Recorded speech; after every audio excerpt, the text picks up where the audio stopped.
All right, welcome back and thank you so much for staying with us. Let's shift gears now and talk matters relationship being a Wednesday. Kama kawaida, you know how we do it. This is the show that brightens up your Wednesday mornings. And today we are focusing on online dating, yeah? So we'll be looking at swipe, match, ghost, right? Is dating broken? Have you tried online dating here in Kenya? How was it? How is it going? Would you try online dating if at all you haven't tried it, and what's your opinion on online dating? So do interact with us, call us, let us know your thoughts on this conversation. Tell us your story or a story of a friend or someone you know about online dating. TV47 Kenya on Facebook and on YouTube, or next is TV47 Digital. You can tag me at Annie_Dida, use the hashtag TV47 Breakfast. And if you want to call in live to contribute to this conversation, you can do so. There will be a number on your screen very shortly. Call us, tuongeleshe, and just give us your experience or your story. In studio with me, I have Richard Ziwa Zimbalist. I have Consolata Mwalimu. It's very interesting because Mwalimu is her name. Mwalimu. Iwe jina kwa ID, is it? In the ID? Yes, it is. So we do have Consolata Mwalimu. Good to see you again. Thank you. And we do have Edgar Njiru. Karibu sana Edgar. Thank you. To TV47 Breakfast. This is your first time? First time here. Kama kawaida hapa, we have fun every Wednesday, so feel at home. You're welcome. Thank you. Ziwa? Yeah. How are you? I'm good. You are saying ulikuwa unasikia baridi? Nilikuwa na baridi. But I met Nilitoka you mapema. outside. What were you doing outside? I was trying to enjoy the first set of the sun. Yeah. All right. We're talking about online dating. What's your take on online dating, Ziwa? I think it's one of the most exciting experiences I can tell those who are really genuinely interested to find a suitable match, to take advantage of the online opportunity, because the world has been bridged together. Absolutely.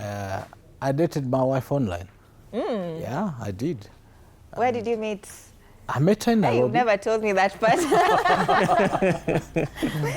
I met my wife in Nairobi during one of my trips in Nairobi in 2005 at exactly 20th of August. I've never forgotten it, at 4 p.m. And we started a good relation to be friends.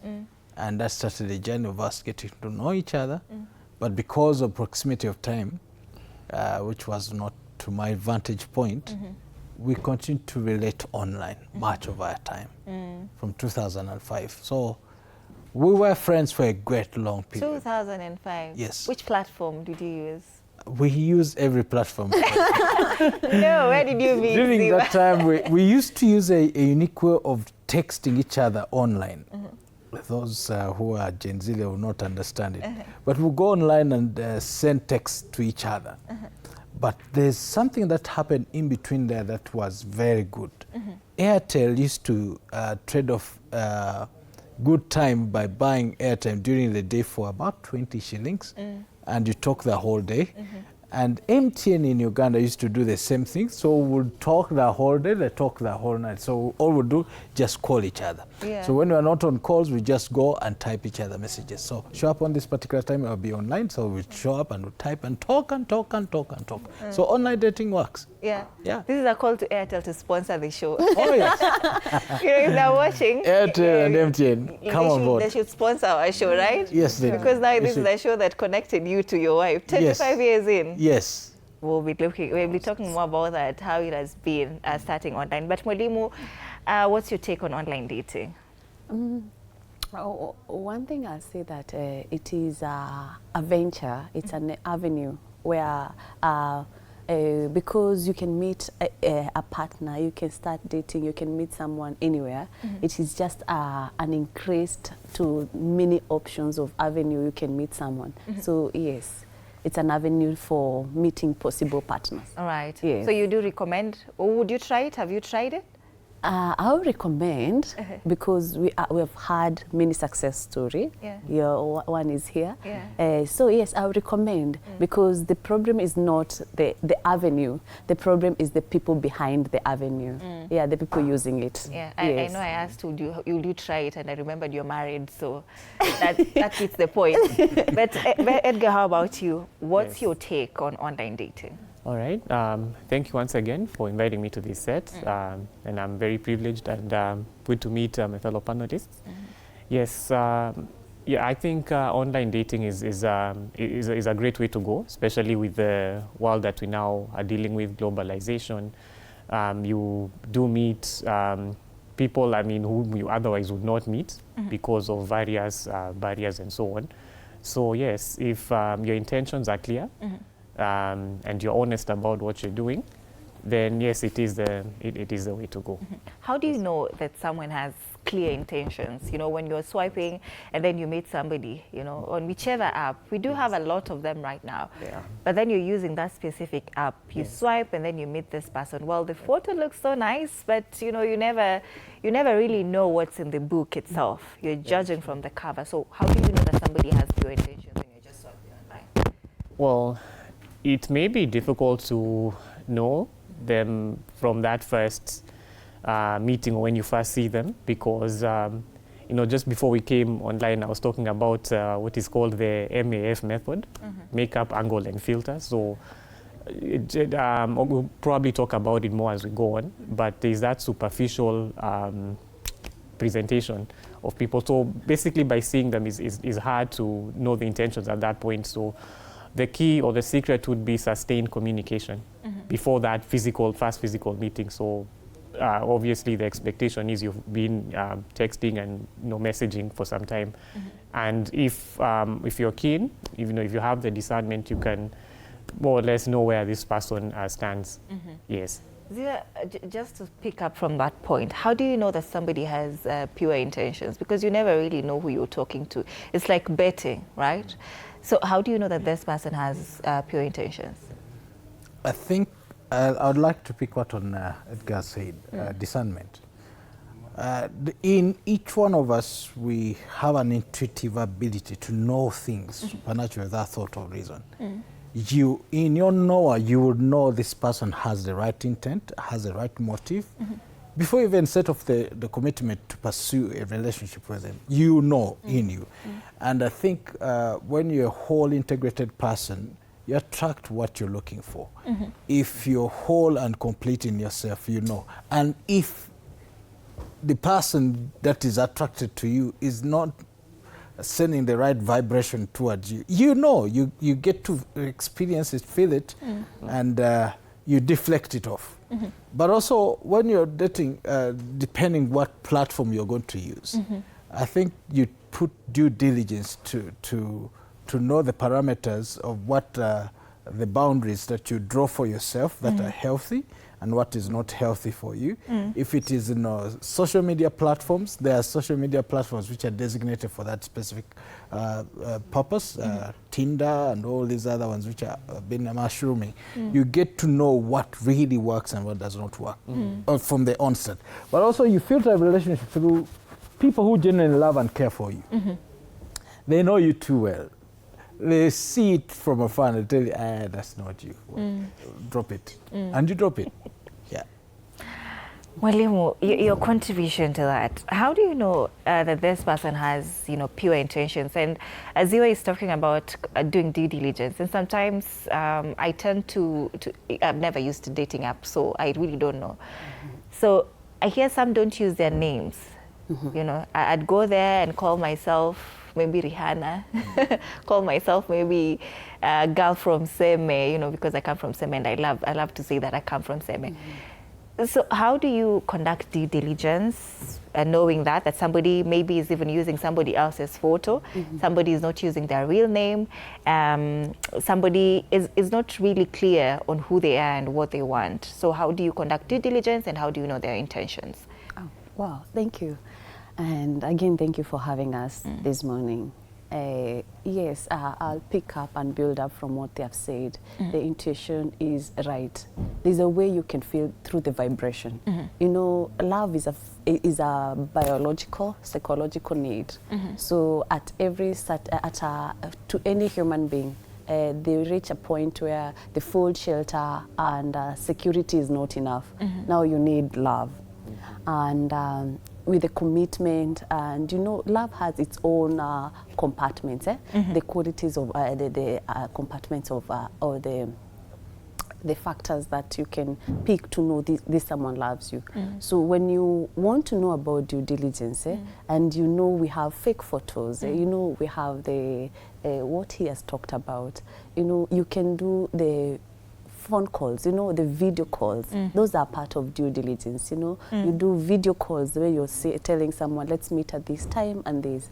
So with emotional intelligence and emotional maturity, you'll be able to use your wisdom or discernment now at that point to know this person, to connect with them, to see how they are arguing. Because for someone who gets angrier during the dating communication, that's someone who is honest. You know, sometimes people fear anger, they start projecting, and that shows that someone is frustrated by a certain need, either it's not being met or a certain communication that is not clear.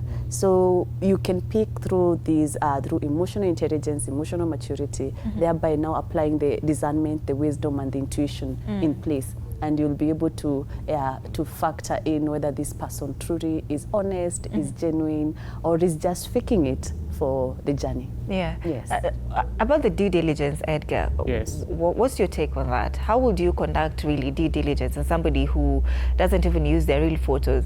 And, you know, this is a story that my sister once told me, that somebody she knows was doing video calls every day, as, you know, Mwalimu says, and then on the other side, there's a filter that this gentleman has on the video call. So really, you know, this lady can't see, you know, the true colors of this guy because there's a filter behind the video call. So when we bring in that aspect of also video calling, but then we already know this part that somebody can also put filters behind this video call, then how do you conduct due diligence? Well, yeah, the superficial impressions. Yes, so seeing past that, well, we'll just go back to something I did talk about earlier, the discernment, because there are... Just pray to God and hope. Well, please let this be it. Let it be the one. Well, even, no, I mean, beyond that, I mean, it is good to pray, but, you know, there is really an intelligence that you can have that is, you know, beyond that. I mean, there is, I mean, prayer is one way, and how deeply connected you are to your deity, because, you know, as humans, we are created, or we are designed to have that intimate connection with a deity.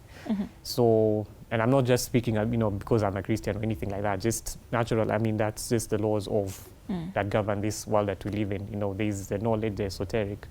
And so, I mean, that is one way of going about it, but that would, you know, come out of a lifestyle of being, let me just say, priesthood, so to speak, you know, your relationship with a deity. And also, again, my colleague, a psychologist here, you know, there are things that you can pick up, you know, just from the way they are communicating, the things they are giving emphasis on in the course of their communication or correspondence with you. So, so that is now where we've got to. And again, it just sort of, okay, it may lead me to preempt my position on, you know, just on the topic. I'll just say that the dating game has evolved. And the people behind it now, the instruments may not be the problem, but it's the people behind them. And so you now having to have a kind of deeper intelligence now to go beyond what is being shown to you on the screen, or what is being, you know, or when you're texting and chatting. Yes. And that guy didn't ask you, would you consider online dating? Have you ever considered online dating? Okay, I have used it. I'll say that much. And how was it? How was the experience? Well, maybe I'll just give a context. I mean, so I've used it in, let's say, the developed world and here. And I'd say, well, in the developed world, you know, there's a greater sense of honesty than here. You know, people are very brutally honest on what they want. If it's a casual rendezvous, they'll say it. If it's long term, you know, it'll be said. Whereas here, it's sort of different. They will not explicitly say it because they know that innately, you know, they know that it is wrong. I mean, if it's, you can't just say, oh, I want a casual, like, you know, but, you know, through just listening to what is, what they're emphasizing on, and also the depth of the conversation, you can pretty much know, okay, this is, then you can judge for yourself. But I think it's a way to go, especially given the world given the world as it is right now. Would be that is the way to go. You just have to be very clear. Did it work out for you? You said you tried it. Did it work out? It did not. It worked? It worked? No. It didn't work out? So to pay true story. What a familiar story. Tell us what happened. Give us a tea. Well, again, look, what did you see? What did you see that that you said you're not the one I want to spend forever with? You're not the one I want to take home to my mother. Yeah. Well, okay, this one, okay, I'll have to give an indictment. The thing about this show is that no one will judge you. Well, okay, but you see now, in as much as no one will judge, but now this one, now you go in and you basically be objective. And okay, I had a part to play behind that, and also as did the other side. So I'll just maybe highlight from my side what I did wrong. So I wouldn't say I was really there, because for me at that point, I was much younger than now. It was all, I was on this, should I say this phase, what dating was. I had, seen movies like How to Lose a Guy in 60 Seconds. So there was that, okay, I wasn't that well. Okay, I was sort of immature emotionally, just, the fear of missing out. So you always, so that commitment really wasn't there. So, yes, but, as I got older, I was like, no, wait a minute, this is wrong. And so started investing in now having real connections rather than, the matches you're getting. So, yes.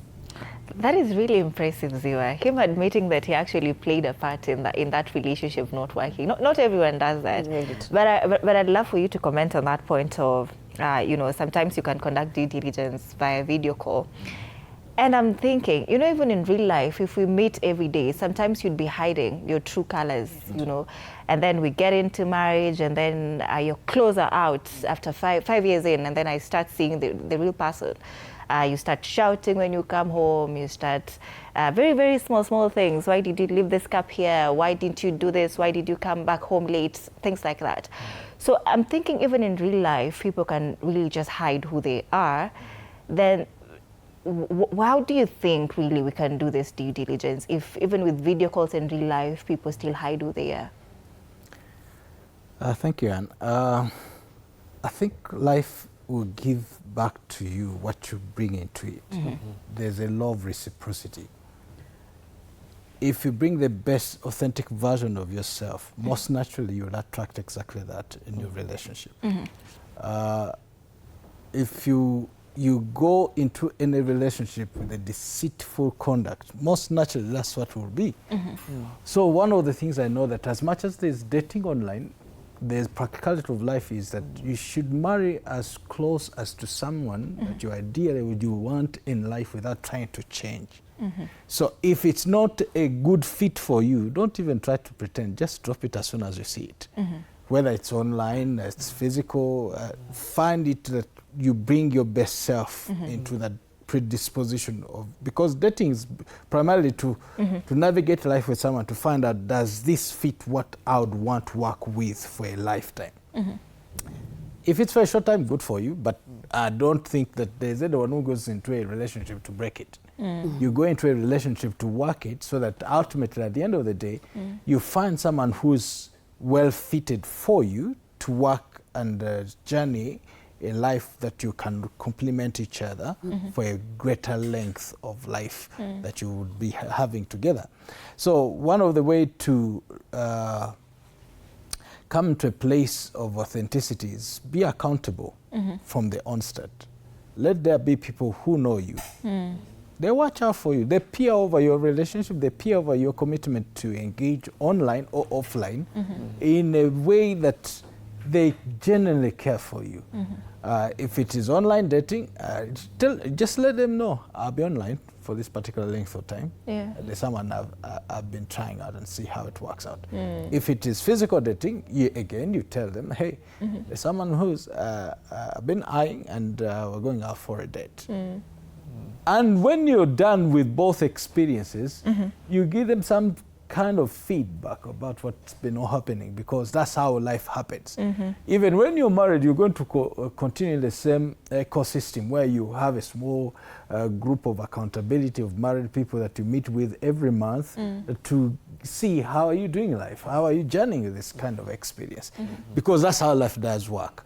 And if you're doing that, it exclusive of people who genuinely love and care for you, abuse only thrives in that kind of experiences, in isolation. Don't isolate yourself online, don't isolate yourself in any relationship. Be as open and candid as you can, and be as fluid as you can with people who live with you, close enough to trust you and you to trust them. That when they tell you something, you can change without arguing about it, because you know they love you and they care for you. So that's how you insulate yourself and protect yourself from any abuses, whether both online or offline, matters dating. But I feel like there's also some sort of negativity around online dating. You know, if somebody tells you, I logged into a dating site to try and find someone, and you'd go like, why, kwani, you can't meet anyone out there in school, you know, at work, where you go networking, umeona tu uingie dating app, hapo. So this sort of negativity around online dating, do you think it's justifiable at all, Mwalimu? I'll say it's not justifiable. What is lacking is a literacy about online being a tool, being a platform, being an event. Just the way you can go to church, meet someone, just the way you can go to, you can be in a flight, meet someone, in a matatu, you meet someone. So it's, what is lacking is ignorance. What is there that is ignorance? So because of that ignorance, we have our own created assumption or theories to feel that part of the mind. You know, the mind is very delicate, so it wants always to justify things, to fill up things.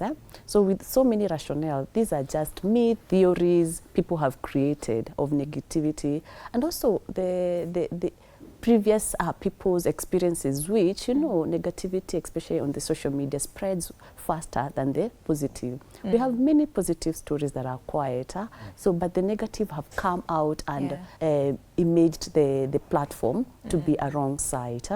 So making it difficult for the people without the knowledge of it, understanding it's a good tool to be used for growth, networking, dating, marrying. Yes, so I actually do agree. A lot of negativity, you know, we see a lot of negativity as opposed to the amount of positivity that we see online when you're talking about marriage, even online dating and everything around relationships. But what's your take on the negativity around online dating, Edgar? Is this something that maybe you experienced when you tried it, right? I wonder if you told anyone that you were in a dating app. Okay, just repeat that last part, sorry? Did you ever tell anyone that you had used a dating app or you met someone from a dating app? Well, okay, sort of, if no, I would not. No, I mean, it was just something, you know, something you're just trying out. You know, everyone is doing it, so like, you know, why not? Fear of missing out. Yeah. So, because I mean, you know, the peer pressure and so on, and you know, the idea of you know, telling other people, oh, you know, I'm on this thing. No, that didn't quite come up, because that was not even you know, around my circle at that time. That wasn't the thing. You know, it was just something you're doing. You know, pastime activity, exactly. And again, okay, so yeah, it wasn't. So you know, it was something new, something people were trying out. There wasn't that literacy. I would say, just like, oh yeah, you know. And again, the fear of, I don't know how it is now, but you know, like you would not be so free going for these socials. You know, people would sort of keep to themselves a lot in groups. So online it's a bit, there are those visible barriers that are seemingly broken down. Yes. But just to comment on the negativity, I mean, it does feel, just going back to the, the question, it feels that dating is sort of broken because of, things like ghosting, for example, because I did, go through that, where the abrupt break in communication, either because, probably because they didn't feel that you had what they were looking for. And rather than, telling you to your face, to sort of break your feelings, you're just ghosted and go underground, as it were. So these are just some of the things that make people have a negative view on the online dating scene. Yes. So what do you think about that? A lot of negativity, around relationships, love, marriage, online dating. Why has it been given so much prominence? Truth be told, we came into the age of internet with the first generation of 1981, the millennials who go to 1995. These quadrant of people grew up online. They grew up navigating online. They witnessed the first app of iPhone that was created. But there was another generation that had no clue that that's another way to relate with people online. So communication was taken totally to a different paradigm. Then came in another generation that took it totally on another level. For them, they grew up with the internet. For us, we used to struggle to pay for internet, to stay online. Yes. We really adversely struggled to be online. You buy 30 minutes, you buy 20 minutes. Your time is curated. Then there came another generation. For them, they've always been online. That is generation 24/7. Gen Z. So I think the generational gap has pretty much dictated how they view the other in contrast to the other. So that's where the fight is. But if you take away the negative script that is being handed over by the former generation that didn't have access online, I think it's a safe place. Though it's murky, you can't deny there's some things that really too readily admitted, but there's a lot of negative script also on the online dating. But it's a safe space. It's a pretty good space. And those who know how to navigate it and with a good intent, they derive the best out of it. What would rather do is to let people know when you go online, you're not going to relate continuously online. You need to get that online experience offline. My experience, as much as we did date and connect online, I would often come to Nairobi to meet her physically. From Uganda, remind us? Yes, I would come from Uganda and would meet at Java at Adams Arcade from 2005, and would meet there to have lunch, have coffee, spend a weekend for about 2-3 days. Then on Monday, I go back to Uganda. And I did that continuously for so long. As a friend, there was nothing like sleeping around with each other. I came to know her for a friend. And after many years of doing that as friends, one of those years I asked her, I'm interested, still interested, genuinely interested to marry you. And she's like, you joke a lot. I'm like, hey, if I was too serious, never have accepted, but because I'm joking a lot, now this time I'm serious. And she gave me an opportunity to see how we can do this. And I told her, let's get married now. Like, that's too fast. I told her, I've already known you. So what do I have to get to know you about? I have known you for all this length of time. And we dated for a short period. And then 2008, like, no, why don't we get married? So 2009, we got married. And it's been a beautiful, beautiful experience. So what you did then, while you're dating her, you don't stop. You continue dating her even when you're married. Because dating does not stop when you're courting someone, you're pursuing someone. Actually, it's a transfer of a life experience that you continue doing even when you're married. So if you're going to date online, quite likely, and you think you will leave it there, you're deluded. The reality is you need to take that online experience into a physical reality where you meet physically with people, physically meet with your potential mate, and connect because you're going to relate with other people in that relationship. Then begin to introduce each other to each other's people and friends and family to be able to find out who this person is. Who are you? Who are your people? What do you do? Where do you live? What is your pursuit in life? What are your interests? People get to find that for you, even as much as you do it for yourself. Then also the other part that I really genuinely love to encourage anyone who's onto online dating. Yeah. Educate yourself. These platforms, as good as they are, they have a lot of hoaxes.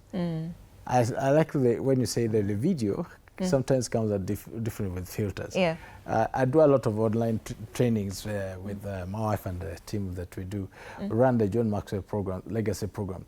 And there's a particular one on Beyond Success Equip program, which is a free course. Anyone interested, please reach out and you'll be helped. On personal growth, so we're doing something, and they curated image that was given to me. My beard is gray. But on the platform, it turned black. So it's a true story. It's a true story. Whatever we're saying is not false. I am all black. So my niece out the other side is watching and say, hey, Uncle Sim looks cute, but the beard. It's not your beard. It's not my beard. So it might not give you an accurate image because of the advancement of technology. So take it off platform and get to meet people physically. And when you do it in public spaces. Don't date in exclusive places. Meet in public spaces. I think at this point now we should also just define what online dating is, because there are people who also, the people who date long distance relationship, and I know for these people, they talk a lot. Their weapon is on the phone, you know, staying online 24/7, wanting to check up on each other just to keep this spark burning. So let's just define online dating. What is it? If you know, if I'm communicating with my partner, even if he's somewhere in Nakuru, and I keep texting him and I'm like, you know, this is how my day is going, this is what I'm up to, is that considered online dating? And what do you consider as online dating, Mwalimu? Online dating is a relationship that has been perhaps being initiated and is being cultivated or nurtured through the technology. It can be through those Tinder you meet there and then you transfer. It can be through messages, Facebook. You have seen someone. We have so many success stories here, and you continue the cultivating and nurturing or building that relationship towards evolving toward courtship, towards intentionality of marriage, and eventually getting to marry physically, of course. And even nowadays, even marriage are happening virtually, you know. So there's all these evolving things that are evolving. So but now when it comes to living together as well, there's the distance. Sometimes you're working in Kenya, someone is working abroad, or someone is working in Mombasa and you're in Nairobi. So you continue the conversation mostly virtually. So these are relationships perhaps initially initiated on these digital platforms and nurtured or cultivated through the same platforms. Yes. Do you encourage virtual weddings now that you talk about it? Kiss your bride back. Ziwa, you're a hater. You're a hater. Tell us more about virtual weddings. Do you encourage those? Yeah, you can exchange vows. You see, it's not just the part of kissing the bride. It's a part of exchanging the vows. Because it means if you've dated, you know each other. Is the commitment legit? Have you people designed that two people you'd want to stay together? Emotional maturity and emotional intelligence, that's especially the part when talk about literacy and due diligence and discernment. That emotional intelligence is very, very important, because as much as there's all these filters and people are meeting, with emotional intelligence, you can know when someone is faking. Yes, because you are able to know someone when they are not able to regulate emotions, when they have expectations toward this relationship that are not genuine. And so emotional intelligence helps one to overcome the emotional hijacking that happens in the brain. So when your rationale is up to the speed and your emotions is up to the speed, you're able to balance the two. And you have the empathy, you have the self-awareness. So you're able to also you're able to read beneath the appearance. So you're not reading the appearance here when you talk about emotional intelligence. We're reading the mind, we are reading the heart, we are reading the soul, we are reading the spirit. And so those things cannot be faked, as much as we would want to fake the face and makeup and filter and everything. You know, I'm still thinking about virtual weddings. Just in depth, you know, the concept of doing a virtual, you know, wedding. Because I'm thinking somebody might be sitting up somewhere in his office, and then the wife is somewhere, the actual wife is somewhere in another room, and then he's getting married to somebody else in another country. Really and truly.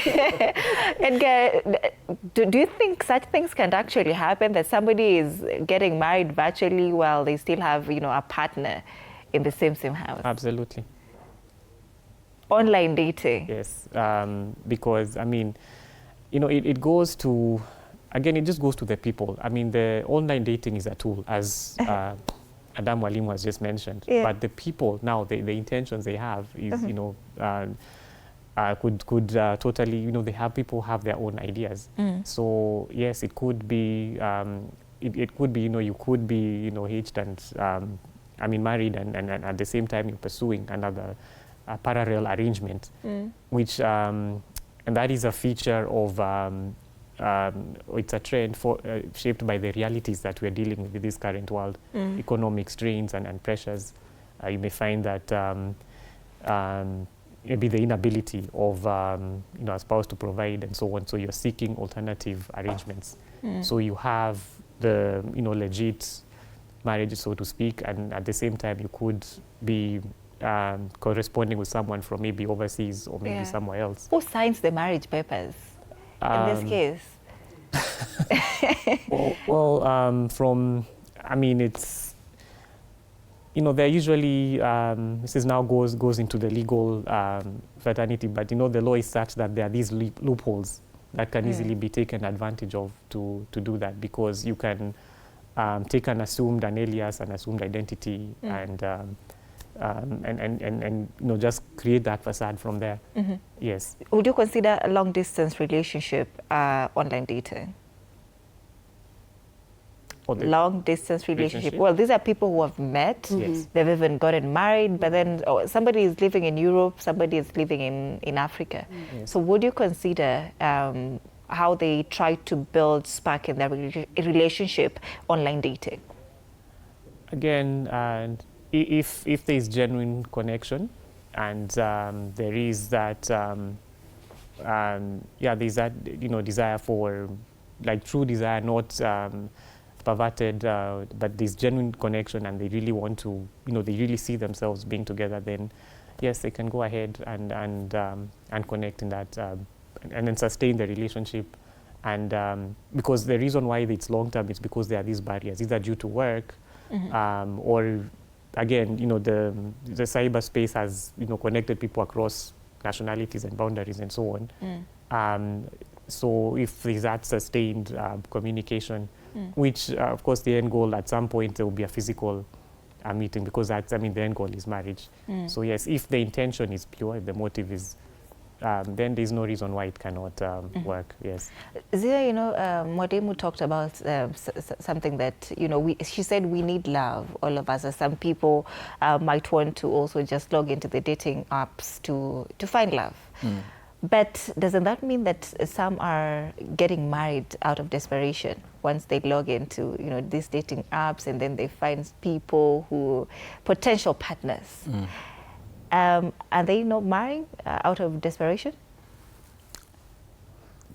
People should get married.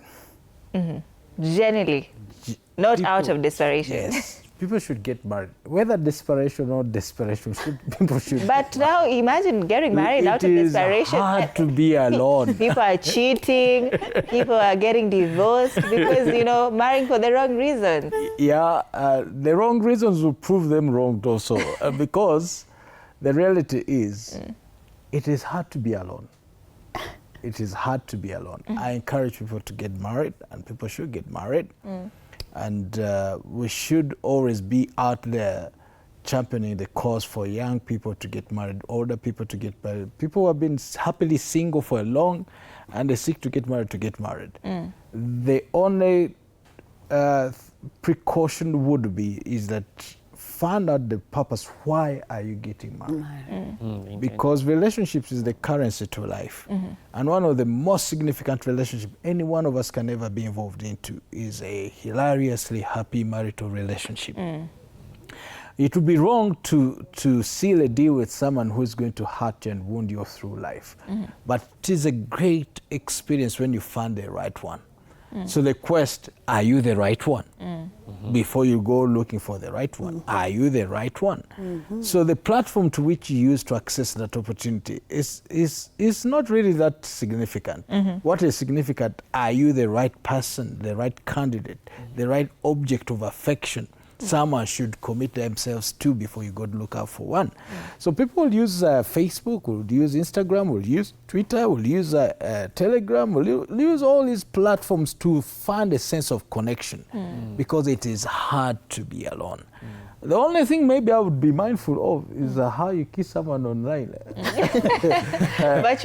You can sign a marriage certificate through the registry of marriage, but the reality is the beginning of that experience of connectedness, physical touch, kissing and romancing your spouse, going for honeymoon online. Those things are not hard or not possible.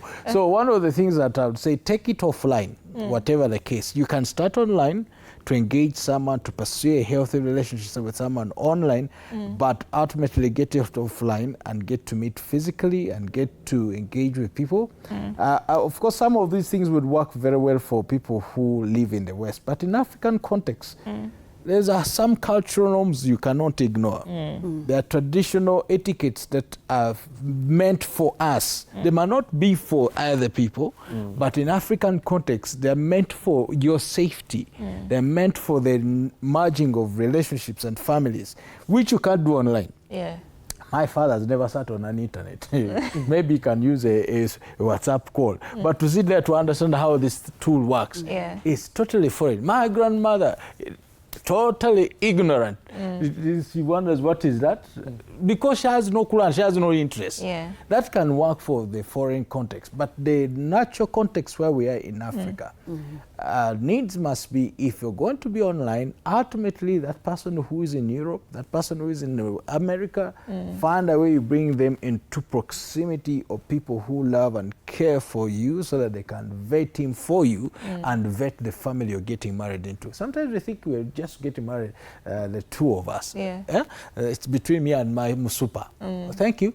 But the reality is you're merging families together. And the way we are so vast, I've always told her about my family, how vast it is. The potential of marrying your sibling is way too high. Way too high. A cousin, a niece, a nephew, way too high. So the only way you do that, bring people into physical spaces where they can meet and get to know each other. Mwalimu, the point of somebody marrying you out of desperation, what do you think about it? Because I'm thinking if somebody just wants to find love and then they decide to marry you, and then in the marriage it gets to years in 5 years, and then he discovers that he actually has the love of his life, his soulmate outside this marriage, and it's not you. Then what happens? Thank you so much. First, let me begin with the online weddings. He's talking about that African culture is quite, has system and structures. But these system and structures are changing. I've witnessed traditional marriage, especially, and those ones are difficult, traditional marriage in a Kikuyu setup, where the man had, they met quickly and then they went to Qatar, and he was working, and he came, the lady became pregnant, he went back again. When the time they were planning the dowry, something happened on the other side and they could not, but the family had done all the arrangement.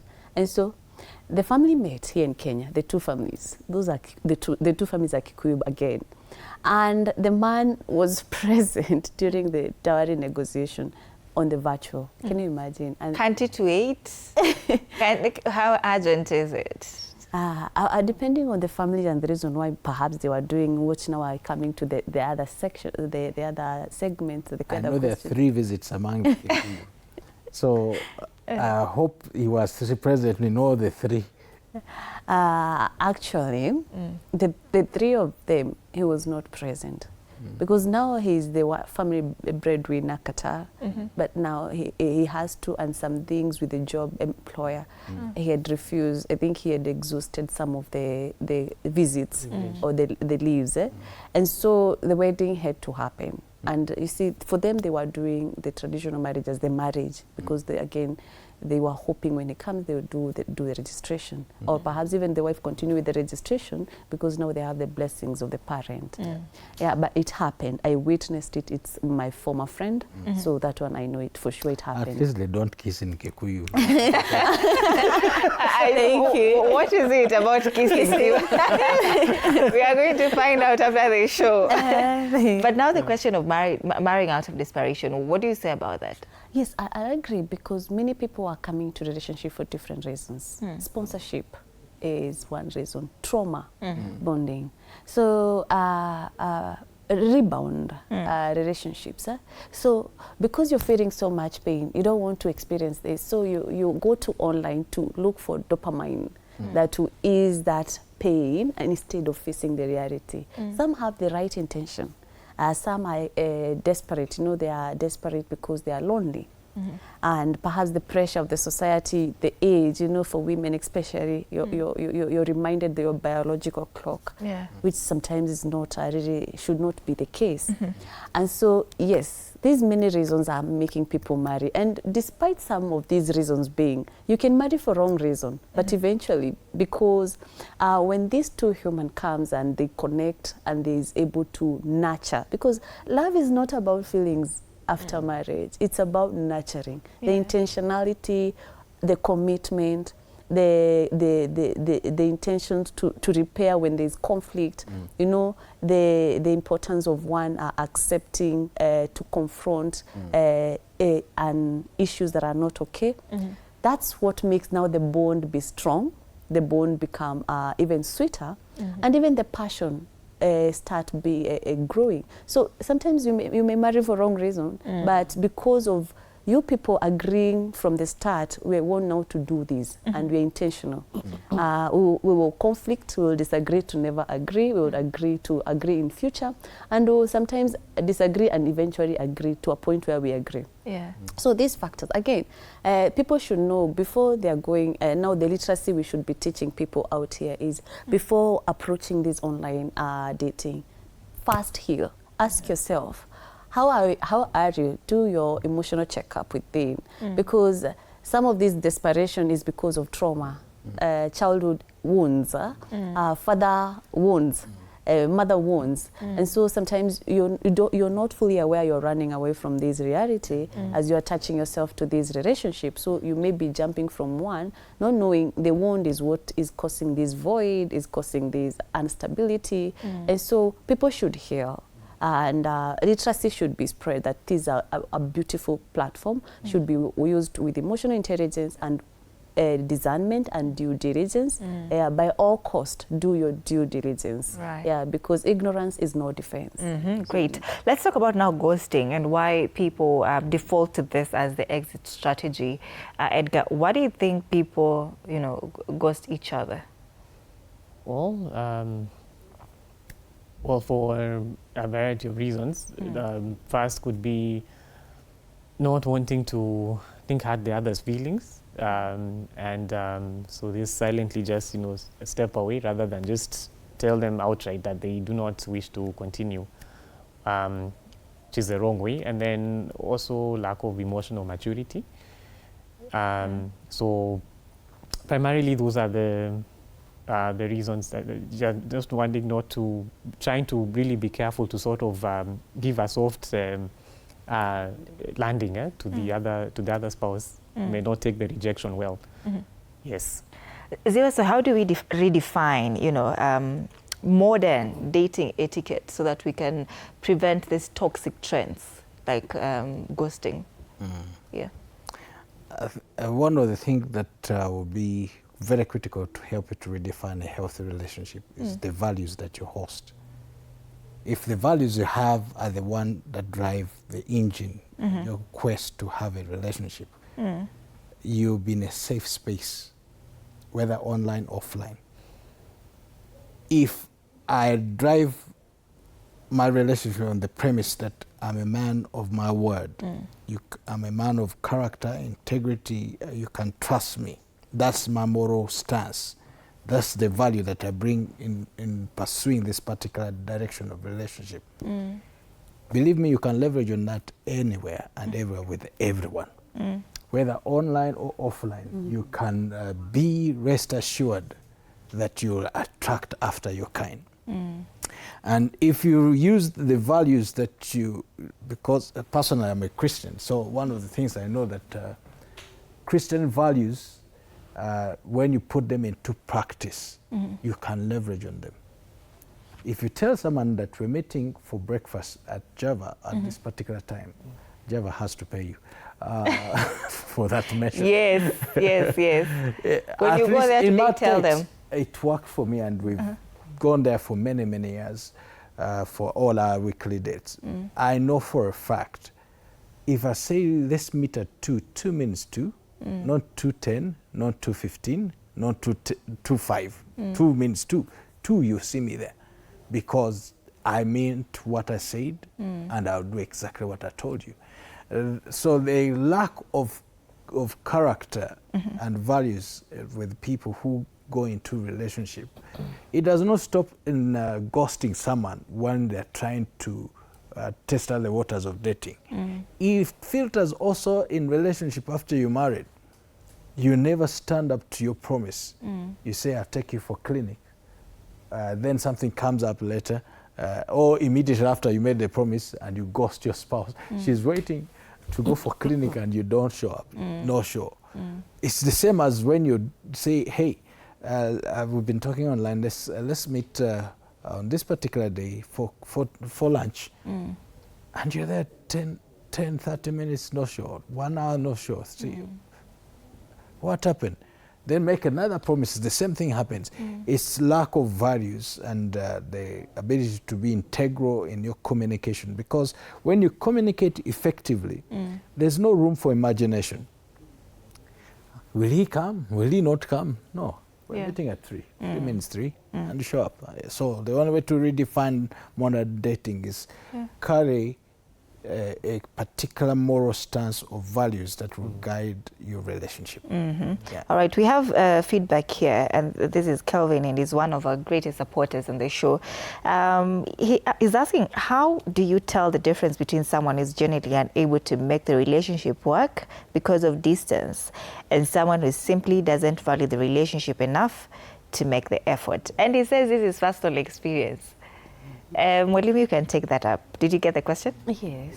How do you tell the difference between someone who is generally unable to make the relationship work because of distance and someone who simply doesn't value the relationship enough to make the effort? Thank you. Actually, in the question, he has also somehow answered himself. Are the people making efforts? Because effort defines everything, and commitment of someone. Yeah, are they committed? Like he said, if we agree, we'll do our talk at 2, and perhaps something come up. Do you have, can you make a decency call to say that something has come, this is this, and I'm sending you proof of this email, I need to respond by this time, please understand. You see, because many people say, I'm busy. That is the most excuse or people use, especially when it comes to online dating, and the people who are not interested. So behind it, are there people also